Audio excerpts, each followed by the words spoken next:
Trys baldinės plokštės bruožai, kuriuos reikėtų įsivertinti, ar interjero dizaineriui, ar užsakovui. Tų bruožų šiaip yra tikrai daug, bet tokie gal vieni iš tų pagrindinių būtų tai spalva ir tekstūra, ar ne, nes žinom, šviesios medžiagos tikrai geriau prižiūrimos, apie priežiūrą kalbant, arba tos, kurios, pavyzdžiui, matinės ar ne, ant jų gal piršto antspaudų daugiau matosi, tai renkantis tikrai spalvą ir tekstūrą labai svarbu apie priežiūrą kalbant įsivertinti.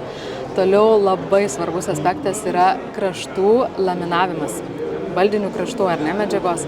todėl kad yra 3 būdai, yra paprastas visiškai, kur dažniausiai naudoja baldininkai, tai evali dalais klijuojasi briauna, tačiau visada galima dėti drėgmės pariais, purklijais, tai ir ne vonios kambariuose, bei karšto oro būdu yra, tai va šitas labai irgi svarbus aspektas, o toliau tai turbūt kaina lemia ir